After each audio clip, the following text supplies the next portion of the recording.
এই জাতির অস্তিত্ব পাওয়ার লড়াই শুরু করতে হবে।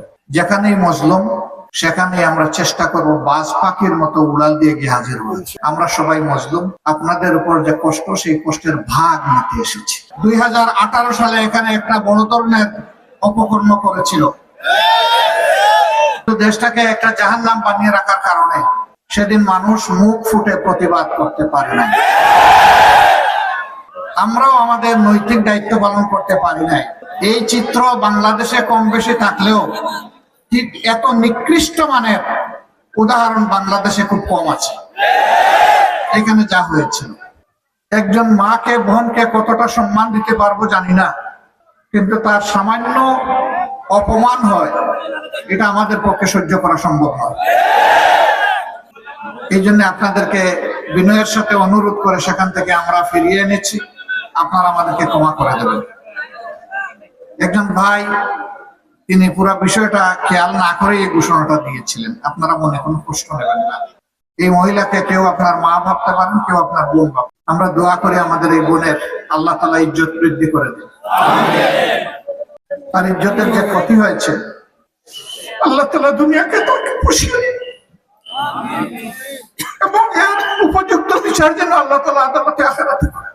একজন মায়ের সম্মানের মূল্য আমাদের জীবনের চেয়ে বেশি। পশুরা বুঝলো না, মানুষ যখন আল্লাহকে ভুলে যায় তখন বেপরোয়া হয়ে যায়। যে মানুষ আল্লাহকে ভয় করে তার দ্বারা মানুষ তো অবশ্যই অন্য কোনো নিরীহ প্রাণীরও কোনো ক্ষতি হবে না, কিন্তু মানুষ যখন মানুষের স্তরে থাকে না তখন আল্লাহ বলেন কালা না, এদের পরিচয় হলো এরা যেন চার পায়া জন্তু। একই আয়াতে আল্লাহ শেষের দিকে গিয়ে বলেন না বালহুম আদল, এরা ওই অবুজ পশুর চেয়ে আরো খারাপ। অবুজ পশুকে আল্লাহ তাআলা জ্ঞান দেননি, বিচক্ষণতা দেননি, বুদ্ধি দেননি, ভালো মন্দ পরখ করার সেই যোগ্যতা দেননি, তাই সে হয়তোবা কিছুই বোঝে না, সে অন্য প্রাণীর ক্ষতি করে, মানুষের ক্ষতি করে। কিন্তু মানুষকে তো আল্লাহ বিবেকের নিয়ামত দান করেছেন, আর মানুষের বিবেকের আদালত হচ্ছে দুনিয়ার শ্রেষ্ঠ আদালত। আমরা দোয়া করি এই পাশবিক কাজ যারা করেছে আল্লাহ তাদেরকে হেদায়েত নসিব করুন। আল্লাহ তাআলা আমাদেরকেও কামিল হেদায়েত নসিব করুন। এরা যদি তওবা করে অনুতপ্ত হয়ে ক্ষমা চায় এবং আল্লাহর কাছেও যদি বিগলিত চিত্তে চায়, আল্লাহ চাইলে কাউকে ক্ষমা করে দিতে পারে।